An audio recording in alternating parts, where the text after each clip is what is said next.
Orun Sisi Alagbo ló máa wà nísìn.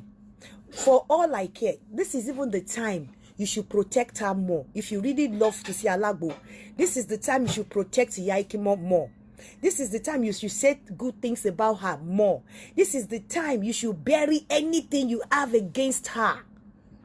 This is the time you should love her more. This is the time you should make positive comments about her more. If you really love Sisi Alagbo. Ẹ̀yin èèyàn wa YINKA TNT ó ti sọ oríṣiríṣi ọ̀rọ̀ ní inú fọ́nrán yìí tí ẹ̀ ń wò yìí. Ó sọ àwọn nǹkan tí a kò mọ̀, ó reveal mọ́ sí nípa Sisi Alagbo àti ọkọ rẹ̀ tí wọ́n ṣe threesome. Ẹ̀yin èèyàn wa ẹ jẹ́ ká gbọ́ látẹnu YINKA TNT bí ọ̀rọ̀ àṣírí bí ó ṣe lọ. Tó bá ti bú Yaikimo àbí wọ́n rí ọwọ́ pé wọ́n attack ẹ, even kó má jẹ́ ẹni tó mọ Sisi Alagbo rí, wọ́n á ní Sisi Alagbo lẹ́ ń gbèjà. So mo bẹ̀ yín nítorí Ọlọ́run, this is not the time to ẹ má attack Yaikimo, ẹ má tiẹ̀ sọ̀rọ̀ òdì sí wọn. Whatever tí Yaikimo ẹ̀ bá máa rí, tó bá máa ṣe, just ignore. Just ignore. Because just like I said nínú fídíò tí mo ṣe, you and I, tá bá fi ra wá sínú shoe Yaikimo, gẹ́gẹ́ bá ṣe mọ̀ pé òrìṣà jẹ́ ń pé méjì obìnrin ò dénú anywhere láyé. So tá bá wá akọ̀ máa ń gbà mọ́ra wa ni.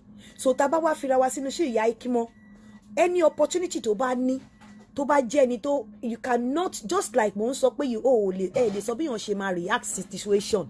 Lè ní kó má jó, lè ní kó má wà spiteful, lè ní kó má bú ebú, lè ní kó má ṣe nǹkan tó bá wù, because èèyàn ti down sí lọ́wọ́, ó dẹ̀ ti ní opportunity.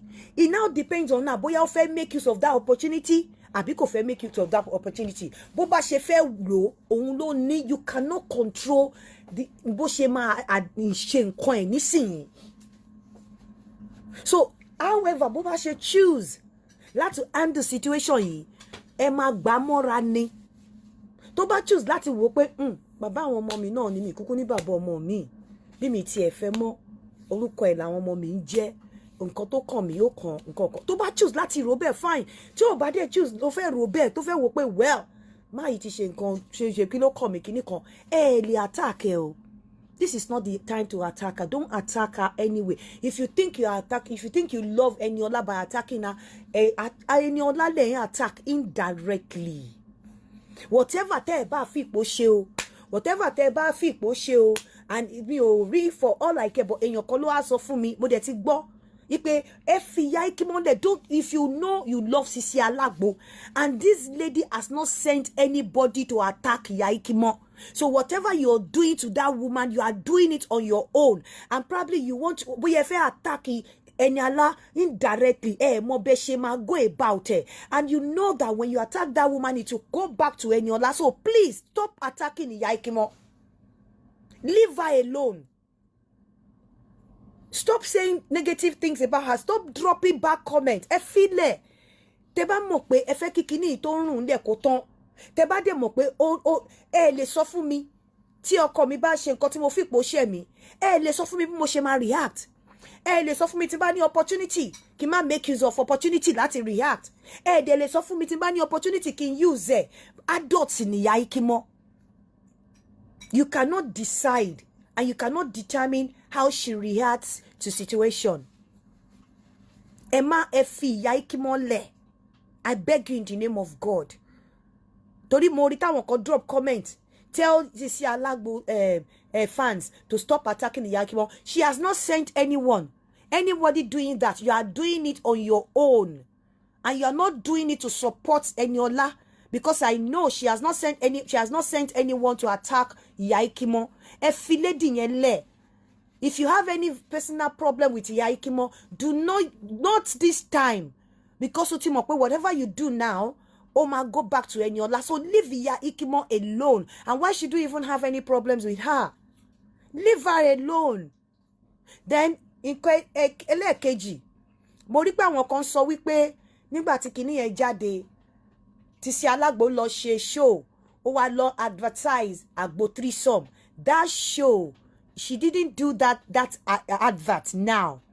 that advert had been done for like over 3 months. Ní time tí kíní yẹn ṣẹlẹ̀ ló ti ṣe kíní yẹn, because nígbà tó ti rí wípé òbòun ti wà ara òun, fídíò yẹn ti wà lọ́wọ́ àwọn èèyàn tí wọ́n ti gbé fáwọn blogger kọ̀ọ̀kan tó ti lọ ń threaten ẹ̀ lẹ́yìn tó ti fẹ́ máa exploit ẹ̀, fúnra rẹ̀ ti fẹ́ wá own up. Ó wá ń bẹ̀rẹ̀ díẹ̀díẹ̀ by starting with that advert of 3 some. Kì í ṣe pé ó ṣe advert yẹn nígbà tí kíní yẹn jáde ńsìn, ó ti ṣe advert yẹn láti ìgbà tí wọ́n ti ṣe kíní yẹn bíi January February, because ó ń plan láti own up ni. You all know pé tí nǹkan bá ṣẹlẹ̀ àwọn èèyàn máa lọ gbé past èèyàn jáde, àwọn èèyàn ló lọ gbé jáde, òun kọ́ ló post video yẹn. And that video wasn't, she didn't make that video now. She had made that video since January, end of January, àbí about February, nígbà tí wọ́n ti ń threaten ẹ̀, tó ti ń wò pé òun fẹ́ wá lọ own up, pé well, kóun kúkú sápáyé kóun gbà òun, ó wá fẹ́ lo advert àgbo 3 some yẹn wọlé. So video àgbo 3 some yẹn òun ṣe ìsìn, kò ń ṣoṣù yìí, kò ń ṣe nígbà tí kíní jáde ló bọ́ta lọ ṣe 3 some. Gbogbo àwọn tó ló wà níbi kọ̀ọ̀kọ̀ọ̀kọ̀ as Ọlọ́run, may God forgive you, may God forgive you all. Kò ń ṣèṣì ló ṣe fídíò yẹn o, kò ń ṣèṣì ló ṣe fídíò yẹn o. Bello Tajudeen, stop asking me silly question. Kò kí ń ṣèṣì ló ṣe fídíò yẹn. Ìgbà tí wọ́n ti lọ threaten ẹ̀ ló ṣe fídíò yẹn nígbà yẹn, ó ti fẹ́ wá jẹ́wọ́ fúnra ẹ̀ níta. She was thinking wípé bí àwọn people tó fẹ́ gbé kíní yẹn síta máa change mind wọn ló ṣe hold on, otherwise she would have come to explain herself, to express herself fúnra ẹ̀. Fídíò yẹn ò kì í ṣèṣì ló ṣe, kò ń ṣèṣì. A dẹ̀ ti rí typical example, àti rí àwọn example bẹ́ẹ̀ yẹn tẹ́ pé nǹkan máa ṣẹlẹ̀, wọ́n á lọ gbé nǹkan tó ti ṣẹlẹ̀ tipẹ́tipẹ́, wọ́n á